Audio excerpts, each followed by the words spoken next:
पालन पोषण करना, घर के अंदर गृहिणी का क्या काम है कि किस चीज़ को किस तरीके से लाना है, किसको कहाँ पे लगाना है, कैसे खर्च का समायोजन करना है जिससे घर एक बेहतर बन सके। दोनों के समायोजन से प्रदेश की सरकार को केंद्र की सरकार को बिल्कुल अलग कर दे।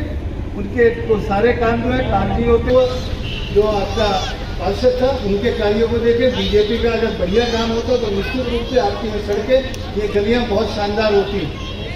इतना ही नहीं, बिजली की व्यवस्था, पानी की व्यवस्था, मेरे से पूर्व साथियों ने बताया कि किस तरीके की यहाँ पे कमजोर और ना काफ़ी सहूलतें हैं। आपने अनाप शनाप वो पानी के बिल वगैरह भी थोपने शुरू कर दिए।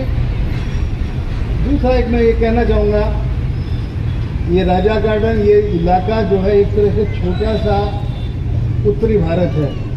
दूर दूर से कोई बिहार से आया हुआ है, कोई यूपी के दूरस्थ इलाके से आया है, कोई पहाड़ से आया है, सब अपनी आजीविका के लिए, अपने काम धाम के लिए आते हैं। बाहर जाते हैं तो तन्हा इंसान होता है, अकेला आदमी होता है। उस अकेले वजह से कोई परेशानी तो मैं एक नौजवान के पास जा सकता हूँ। उन बहन गिंडिया जो है वो थोड़ी सी महिला भी हैं, सब बातें सकुचाती भी हैं, उस तरीके का वो रोल नहीं कर सकती। मैं उनकी कोई बुराई नहीं करूँगा, उनकी भी प्रशंसा करूँगा। लेकिन एक जो नौजवान है, काबिल है, शिक्षित है, एडवोकेट है, जो अपने अधिकारों के लिए, अपने मौकिल के अधिकारों के लिए जजों से भिड़ जाते हैं, पुलिस के खिलाफ संघर्ष करते हैं, वो क्या अपने वार्ड के आदमियों की, नागरिकों की सहूलियतों के लिए नहीं संघर्ष करेगा? निश्चित रूप से करेगा। इससे आपके एरिया में घूमा, यहाँ पे देखा, बाकी में जो परेशानी है, एक से एक संभ्रांत व्यक्ति है यहाँ पे, एक से काबिल सब बातें हैं। कैसे बना, हमारे टैक्स से बना, और मजा कौन लेगा उसका? एक उद्योगपति, एक पूंजीपति। चलो वो भी कहीं तक ठीक है, लेकिन वो हमारी ज़मीन गई है, हमारी, हम वहाँ से बेरोजगार हुए हैं। अगर सरकारी होता तो हमारे बहुत अच्छे मौके थे नौजवान के अंदर है। आपके लिए हर मोर्चे पे हमारे बीच हमारी जो यहाँ की परेशानी होगी, कभी आपको तन्हा अकेला नहीं छोड़ा जाएगा। ऐसे ही बहन जो है बालियान जी, उनके लिए भी मेरा निवेदन यही है कि ऐसा अच्छा मेयर बनना चाहिए। आप 4-4 बार 3-3 बार के पार्षद बने हैं, कुछ नहीं कर सके वहाँ पे, निश्चित रूप से। और यहाँ की परेशानियों को मैं काफ़ी पास से, करीब से देख रही हूँ, क्योंकि विधायक हरिद्वार ग्रामीण हूँ, लेकिन आसपास के क्षेत्रों की माताएं जो होती है, खासतौर पे बहनें, मेरे सम्मुख घर यहीं पर है, तो चाहे सुबह का वक्त हो या शाम का वक्त हो, अपनी परेशानी लेकर आती हैं। तो मैं कई बार इस बात को सोचने पर विवश हुई कि जब यहाँ लगातार इतने वर्षों से, भाई विधायक तो हर क्षेत्र में होगा, हर विधानसभा में होगा, तो क्या कारण है कि उनको हरिद्वार ग्रामीण के विधायक के पास अपनी समस्या लेके आना पड़ रहा है? उनका तो प्रतिनिधि है। तो मैंने कईयों से जिज्ञासापूर्ण पूछा कि भाई क्या कारण है, उनके पास गए नहीं गए, तो उन्होंने अपनी कुछ समस्या बताई। तो मुझे बड़ा दुख हुआ, बड़ा अचरज हुआ, क्योंकि जब हम ऐसे लोगों को, ऐसे जनप्रतिनिधियों को सही वक्त है जवाब देने का। यहाँ पर एक सुमित त्यागी हमारे कांग्रेस ने जो प्रत्याशी बनाए हैं, बहुत ही कर्मठ जुझारू नेता, बहुत कर्मठ बेटा है, बहुत कर्मठ युवा है, जो आप लोगों की सेवा करना चाहता है। जब मैं चुनाव लड़ी थी हरिद्वार ग्रामीण से, तो मैंने कहा मुझे एक बार मौका देखिए, मैं आपको निराश नहीं करूँगी। मैं लगातार क्षेत्र में बनी रहती हूँ। यही कार्य जो है, मैं आप लोगों को गारंटी करके जा रही हूँ कि यही काम सुमित भी करेगा। आप इसे अपना आशीर्वाद, अपना वोट दें। आप समस्याओं से लगातार जूझ रहे हैं। आप मुझे खुद बताइए, जो राजकीय मेडिकल कॉलेज का मतलब क्या होता है? गवर्नमेंट मेडिकल कॉलेज, जहाँ गवर्नमेंट के द्वारा सुविधाएं प्राप्त हुई, लेकिन युवा है। आपको इसलिए कही, ये बात आज अपने जहन में रख लेना जगदीशपुर के लोग। यदि जिसका जन्म हरिद्वार में हुआ, जिसकी परवरिश हरिद्वार में हुई, उसको बाहरी कहकर भ्रमित करने का काम, गाली देने का काम भाजपा के नेता कर रहे, यहाँ का विधायक आदेश चौहान कर रहे, तो जो लोग जगदीशपुर में अभी आकर बसे, उनका कितना अधिकार मानोगे? उनको क्या बोलोगे? आज आम परिवार की महिला यदि चुनाव लड़ने आ गई तो आपको इतना गुरेज, आपको इतनी पीड़ा, आप ऐसे आरोप लगाने लगेंगे। और फिर में आपका क्या, आपकी जन्म स्थली, कर्म स्थली क्या हरिद्वार रही, फिर भी हरिद्वार के लोगों ने आपको सांसद बनाने का काम किया, और आप अपमान कर रहे हैं यहाँ के लोगों का, आप अपमान करने का काम कर रहे हैं यहाँ के लोगों का। आज आपके हकों की लड़ाई है।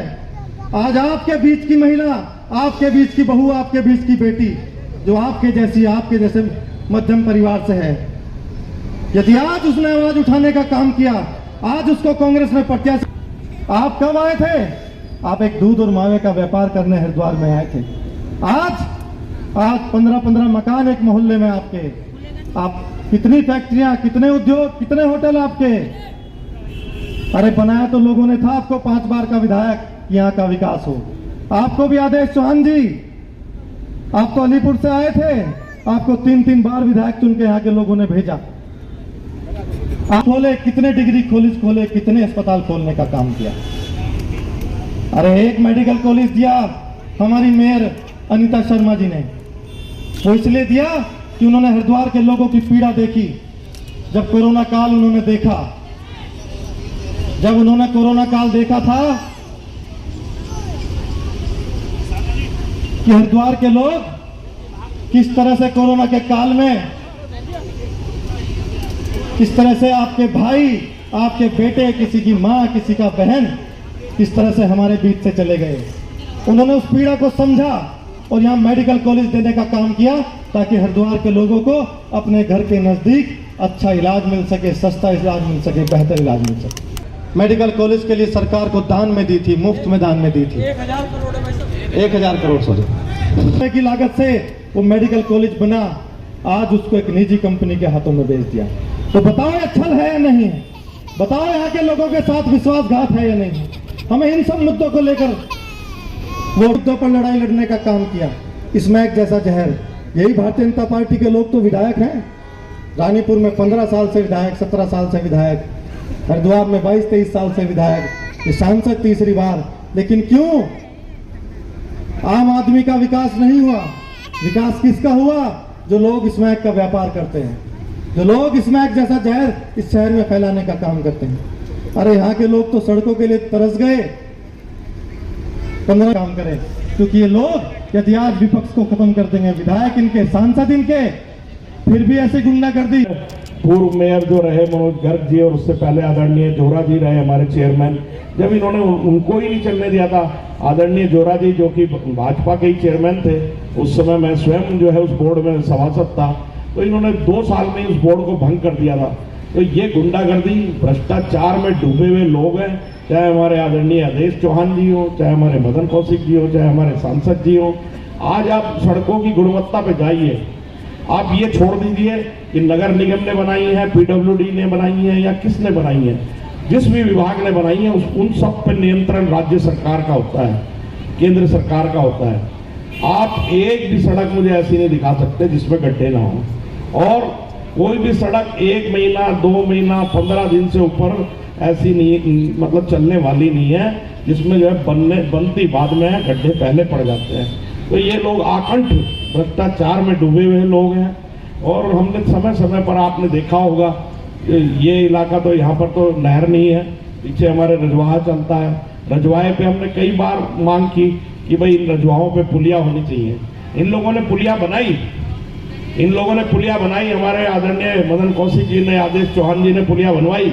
इन्होंने पुलिया बनवाई फ्लैटों के लिए, जहां आलिशान फ्लैट बने हुए हैं। भले ही वहां ईश्वर से, माँ गंगा से प्रार्थना करती हूँ कि आज जहां हम जिस उपलक्ष्य में एकत्र हुए हैं, उसी पूर्ण आहुति में आपका एक एक वोट इस वार्ड नंबर 58 के अच्छे दिनों की। पीछे मेरे भाई खड़े हैं, अंकल जी खड़े हैं, उनसे निवेदन करती हूँ, ये कुर्सियाँ खाली पड़ी हैं, एक बार आप आ जाए तो इस पे बैठ जाए। उनके रिश्ते होते हैं जो माँ की कोख से जन्म लेते हैं, पर कुछ रिश्ते होते हैं संगठन की राजनीति करने वालों को, जो संगठन से शुरू होते हैं। और शायद ये संगठन का जो रिश्ता होता है ये बहुत लंबा रिश्ता होता है। उसी रिश्ते से मेरा भाई सुमित त्यागी, 2 तरीके से विश्लेषण करूंगी। आपने, बहन अनुपमा रावत जी ने आपको बताया कि किस तरीके से यहाँ मेडिकल कॉलेज कांग्रेस पार्टी की हमारी मेयर, हमारी भाभी अनीता जी ने, जो आपके वोटों से चुनी गई थी, उन्होंने आपके साथ न्याय कर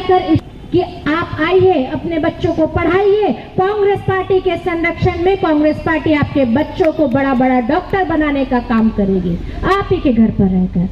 अगर वो बच्चे डॉक्टर बनते, सस्ती पढ़ाई सरकार द्वारा उनको मुहैया कराई जाती, तो निश्चित तौर पर वो प्रदेश के किसी या देश के किसी और क्षेत्र में नहीं जाते, वो इसी क्षेत्र में रहकर यही के प्रबुद्धजनों की सेवा करते, सत्कार करते और उनको बीमारियों से राहत दिलाने का काम इसी क्षेत्र में रहकर करते। पर क्या हुआ? भारतीय जनता पार्टी की सरकार ने, धामी जी ने परसों आकर आपके हरिद्वार में बोला कि हमने तो भैया उसको पी मोड में दे दिया। क्यों दे दिया भैया और किसको दे दिया, ये पूछने का सवाल है। इन्होंने उस कंपनी को दे दिया जिसका नाम शारदा घोटाले में, शारदा चिटफंड घोटाले में जिस कंपनी का नाम है, आप देखेंगे 5 साल पूरे नहीं होंगे, 2 साल के अंदर ही उस पर जांच में वो जेलों की सलाखों पे पीछे आपको वो कंपनी दिखेगी। क्या आप एक ऐसी कंपनी के स्कूल में जो पीपीपी मोड पे है, जो प्राइवेट मोड पे, क्या ऐसी कंपनी में आप, मतलब ऐसी कंपनी के संरक्षण में जो हॉस्पिटल चल रहा है, क्या आपके साथ धोखा क्यों? Congress party, Congress party. धन्यवाद, जय हिंद।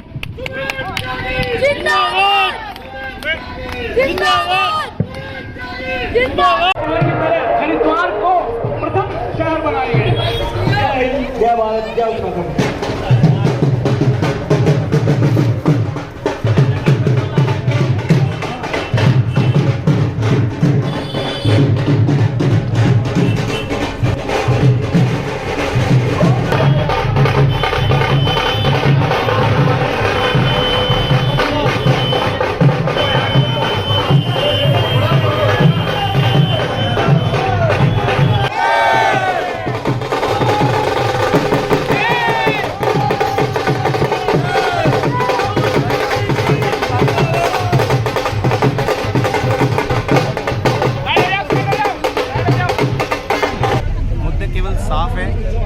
हर कॉलोनी 53+ कॉलोनियाँ हैं, चाहे वो मोहन एनक्लेव हो, चाहे वो गड्ढा कॉलोनी हो, चाहे वो गणपति धाम फेज 3 हो, 53 की 53 कॉलोनियों में सड़कें बनवाएंगे, नालियाँ बनवाएंगे, खंभों पे लाइटें लगवाएंगे, कैमरों से उनको कवर करेंगे, सफाई व्यवस्था बिल्कुल साफ़ सुथरी होगी।